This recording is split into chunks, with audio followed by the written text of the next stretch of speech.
साधु साधु सब बड़े अपने अपने ठौर, शब्द विवेकी पारखी ते माथे के मोर।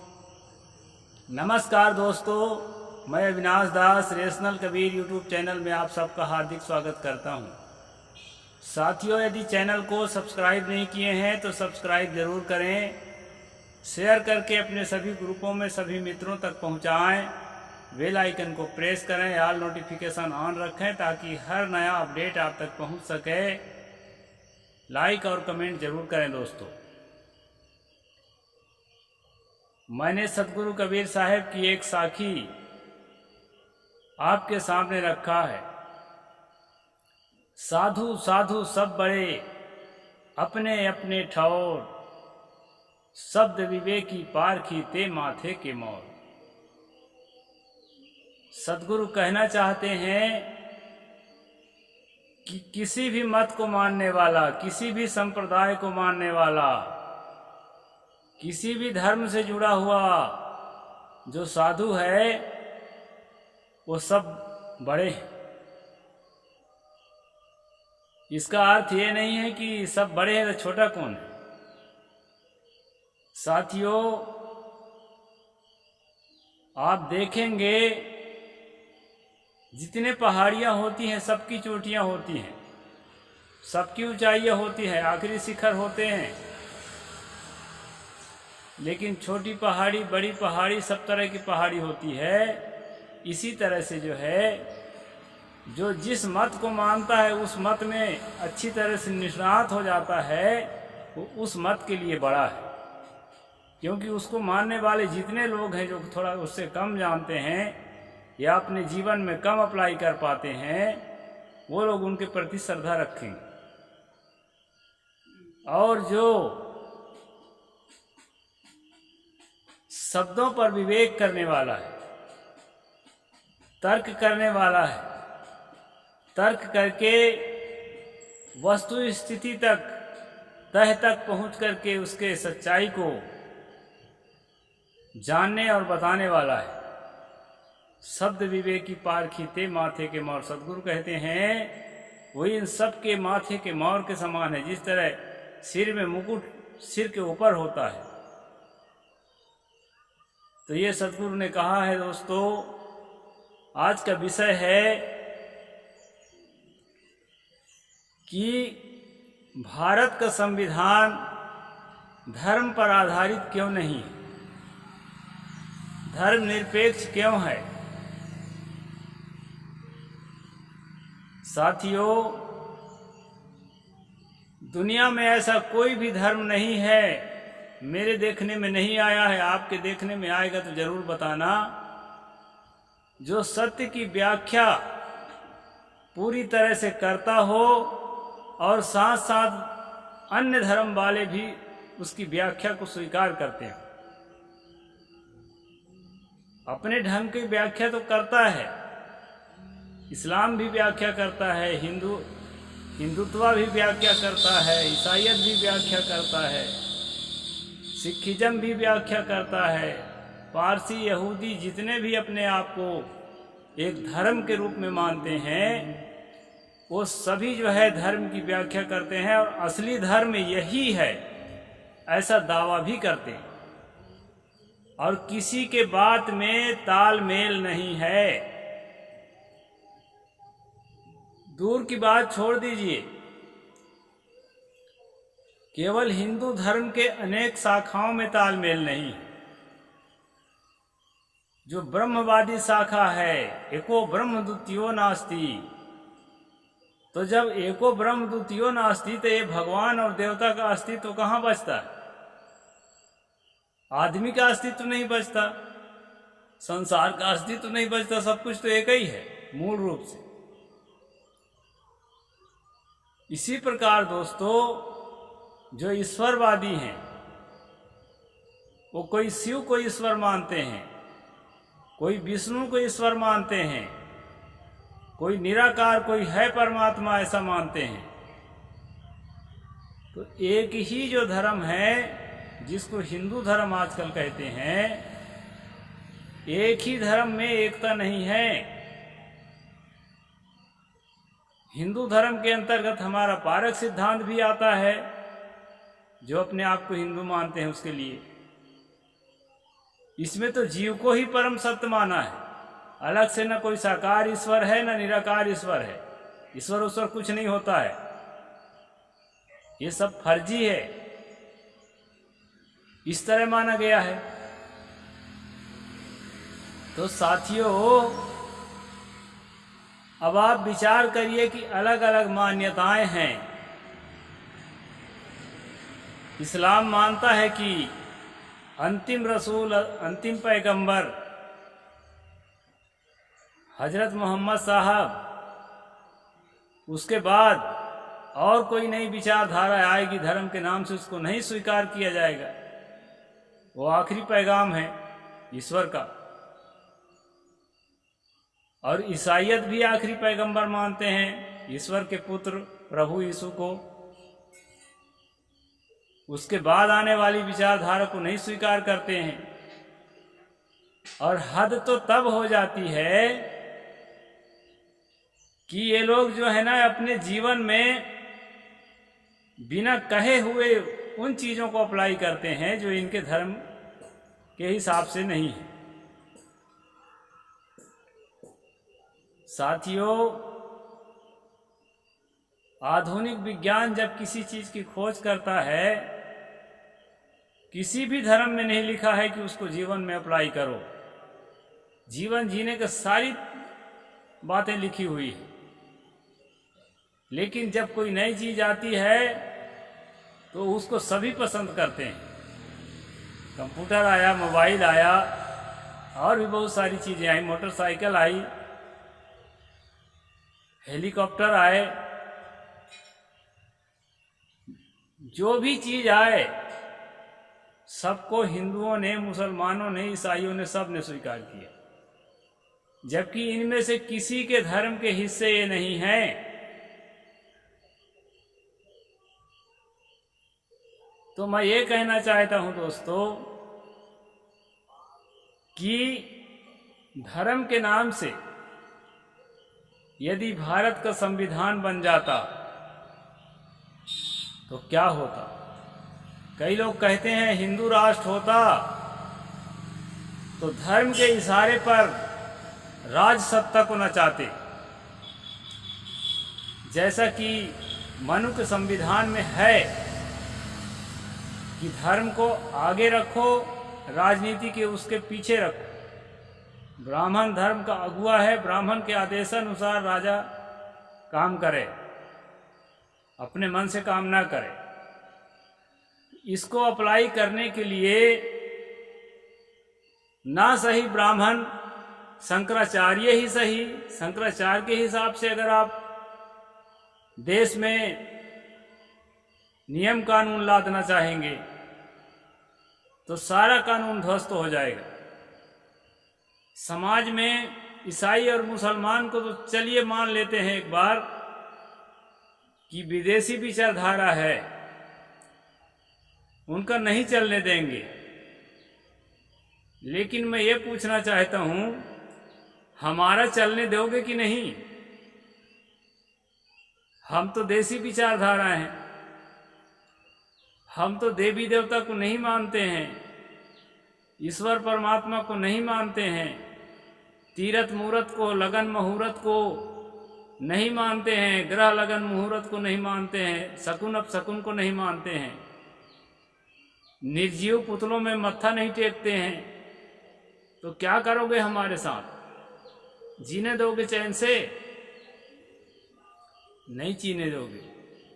जब धर्म के अधीन देश का कानून होता है तो जिस धर्म को तवज्जो दिया जाता है उसके अलावा दूसरे तरह का, जब कानून का ही रूप होगा, संविधान का ही रूप होगा, तो दूसरे का जीना कैसे संभव है?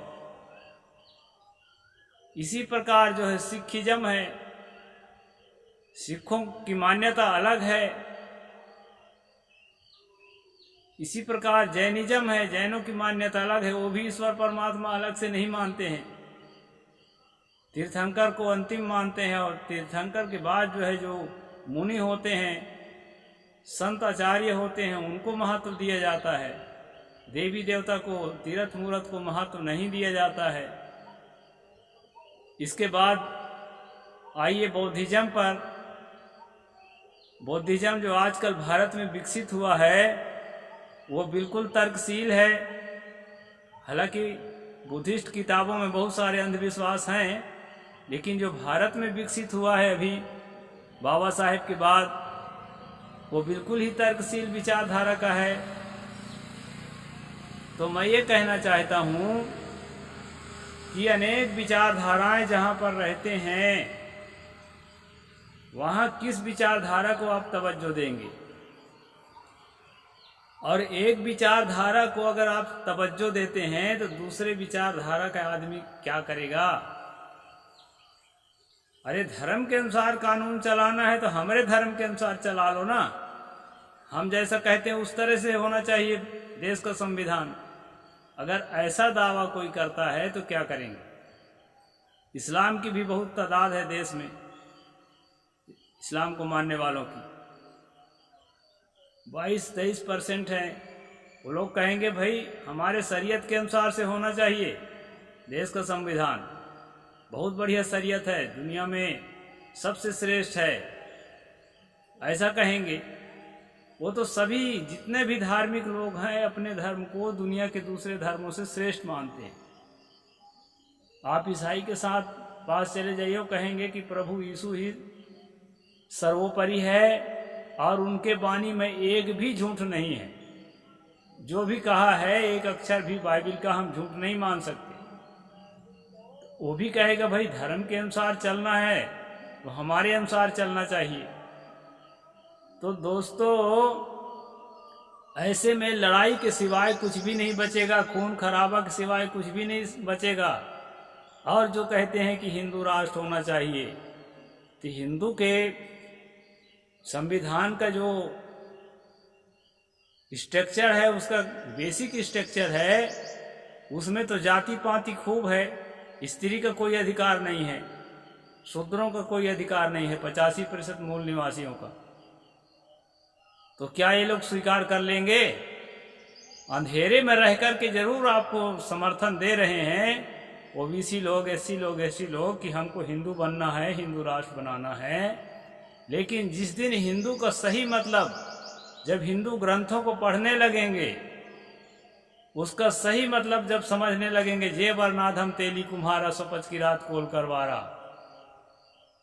इन सब चीजों को जब समझने लगेंगे, विधि उन नारी हृदय गति जानी सकल कपट अघय अवगुण खानी, इन सब चीजों का अर्थ जब महिलाएं समझने लगेंगी तो उस दिन सबके सब जो है ऐसे धर्म को और ऐसे संविधान को जो हिंदू संविधान बनाओगे उसको लात मार देंगे। इसलिए बाबा साहेब चाहे होते तो उसी समय बुद्धिज्म का संविधान बना देते, क्योंकि वो बुद्धिज्म को फॉलो करना पसंद करते थे। हालांकि बुद्धिस्ट उस समय नहीं हुए थे, उस समय कबीरपंथीय थे जब संविधान निर्माण करे, बुद्धिस्ट बाद में हुए। फिर भी विचारधारा तो अपना ही चुके थे, लेकिन ऐसा संभव नहीं था। यहाँ 2% भी नहीं है बुद्धिज्म की संख्या। तो साथियों, खास बात यह है कि ये देश जो है धर्मनिरपेक्ष होना चाहिए। धर्मनिरपेक्ष देश में सबको लिए जगह मिलती है। अपने अपने ढंग का अपने धर्मों को फॉलो करते रहो, कोई रोक तो नहीं लगा रहा है कि तुम हवन मत करो, कि तुम पुतरा पुतरिया में मत्था मत टेको, कि ब्राह्मण को श्रेष्ठ मत मानो, जिसको मानना है माने। अब वो चप्पल सूंघने की जिसकी आदत पड़ गई है जाति के हिसाब से, वो सूंघेगा ही। अब उसमें हमको भी शामिल करेगा कि तुम भी चलो सुकुल तिवारी के चप्पल चाटो, चप्पल सूंघो। तो ऐसा संभव है क्या? तो साथियों, हिंदू धर्म का टोटल मतलब है, मैंने जितना ग्रंथ आज तक पढ़ा, हिंदू धर्म का टोटल मतलब है ब्राह्मण की श्रेष्ठता और लोगों की निकृष्टता। क्षत्रिय को भी तवज्जो नहीं दिया है, उसको तो उसके इस उंगली के इशारे पर राज करने की बात कही है। जाति के हिसाब से राजा बने, जाति के हिसाब से सैनिक बने और ब्राह्मण के इशारे पर नाचे। अन्यस्य प्रेष्य, दूसरे अन्य का मतलब दूसरे के द्वारा प्रेरित होकर काम करे। कामोत्थाप्य, जहां बसाया जाए वहां बसे, जहां से उखाड़ा जाए वहां से उखड़ जाए। यथा काम बध्य, जरूरत पड़ने पर हत्या भी कर दी जाए शूद्रों की या वैश्यों की, तो चूं न करे, मुंह से आवाज न निकाले। एक कैसा हिंदू राष्ट्र है भाई। तो सेकुलरिज्म, धर्मनिरपेक्षता में सेकुलरिज्म फलता है। धर्मनिरपेक्ष मतलब किसी धर्म की जरूरत नहीं है, और जो अपने धर्म को फॉलो करता है, अप्लाई करता है, अपने जीवन में करता रहे, और तभी तक करता रहे जब तक दूसरों के लिए घातक ना हो। अब ये कहेंगे कि भाई हमारा किताब में तो लिखा है कि ओबीसी को, तेली कलार कुम्हार को नीच माना जाए और उनको चाहे सापत ताड़त परुष कहनता, ब्राह्मण चाहे कितनों मारता हो, कितनों पीटता हो, कितनों गाली बकता हो, इसके बाद भी जो है विप्र पूजस गाँव ही संता, उसके चरणों की पूजा करो। ऐसा हमारी किताब में लिखा है तो ऐसा तो करना पड़ेगा। अगर ऐसा सोचेंगे ना तो जनता अब जाग चुकी है। इतने जूते पड़ेंगे, इतने जूते पड़ेंगे, गिनती भूल जाओगे। जनता जो है अब जागने जा रही है, बहुत कुछ जाग चुकी है, इंसानियत को समझने लगी है, मानवता। इसलिए मनुष्यता के रास्ते पर सब कोई आ जाओ, प्रेम के रास्ते पर सब कोई आ जाओ, समानता के रास्ते पर सब कोई आ जाओ। और अगर इस रास्ते पर सब कोई आने के लिए तैयार हो ना, तो जो संविधान है, डॉक्टर बाबा साहेब अम्बेडकर की जो देन है, वो बिल्कुल आपको कहीं बदलने की कहीं जगह नहीं दिखाई पड़ेगी। बदलने की जगह इसलिए दिखाई पड़ रही है कि आपकी बदमाशी उसमें नहीं चल पाती है। अभी बाबा रामदेव एक धर्म गुरु है, व्यापारी होने के साथ साथ। अब धर्म गुरु पर जो है आंच आ रही है, कोई बोल नहीं सकता। अभी कई लोगों को मैं सुन रहा था भाषण, एक अश्विनी उपाध्याय का सुन रहा था, वो तो कह रहा था कि पूरा आमूलचूल परिवर्तन कर दिया जाए संविधान को, कानून ठीक नहीं है। उसका कहने का मतलब यही है कि धर्म के अगुवाओं को कोई कोर्ट जो है, कोई अदालत जो है कड़ी जबान न बोल सके, उसको झुका न सके, कानून के ऊपर उसको रहना चाहिए। ये विचार है इन लोगों का। तो साथियों, भारत का कानून जो है कहीं बदलने लायक नहीं है। भारत का संविधान भी मैं पढ़ता हूँ, और दूसरी बात, अमेंडमेंट तो होता ही रहता है। जो समय के अनुकूल जो चीज़ें नहीं है उसको बदलाव तो सालों से होते आया है। 100 से ऊपर, 106 से ऊपर हो चुके हैं अभी तक संशोधन। तो संशोधन तो संभव है, लेकिन जो बदलने की बात कही जा रही है, हिंदू राष्ट्र स्थापित करने की बात कही रही है, तो ऐसा संभव नहीं है। क्योंकि कोई भी ओबीसी, कोई भी एससी, कोई भी एसटी आपके पांव पहुंचने के लिए तैयार नहीं होगा। ये हिंदूगिरी जो है ना, ये बिल्कुल नहीं चलने वाला है। कुल मिला के हिंदूगिरी कुछ होता नहीं है, ब्राह्मणगिरी है। और ये ब्राह्मणगिरी जो है नहीं चलेगा। भारत धर्मनिरपेक्ष है और धर्मनिरपेक्ष रहेगा। बलात् किसी को धर्म नहीं थोपा जा सकता। हर आदमी स्वतंत्र विचार रख सकता है और अपने इच्छानुसार वो किसी भी धर्म को ग्रहण कर सकता है।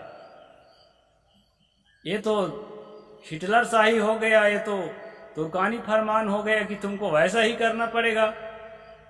फिर स्वतंत्रता कहाँ है? स्वतंत्रता जो हमको मिली है 15 अगस्त 1947 को, ये भारत के हर जनता को मिली है, हर आदमी को मिली है। ऐसा थोड़े है किसी की बपौती है कि अपनी इच्छा अनुसार जो है वो सबको दबा के चल सके। इसलिए साथियों, धर्मनिरपेक्षता का मतलब समझिए। धर्मनिरपेक्ष का मतलब ही है कि किसी भी धर्म को, किसी भी विचारधारा को, धार्मिक विचारधारा को, किसी भी पर्टिकुलर धार्मिक विचारधारा को, रिलीजियस आइडियोलॉजी को तवज्जो भारत का संविधान नहीं देगा। और मैं इसका प्रबल पक्षधर हूँ। और जिनको लगता हो कि आप गलत हैं तो कमेंट सेक्शन पर जरूर लिखें, उस पर मैं विचार करूँगा। मैं मानवता के पक्षधर हूँ और इसी पर ये रेशनल कबीर यूट्यूब चैनल चलता है। पूरे देश में मानवता का प्रचार प्रसार करने के लिए इस चैनल को क्रिएट किया गया है। इसलिए साथियों, चैनल को आगे बढ़ाने में आप सबका सहयोग अनिवार्य है।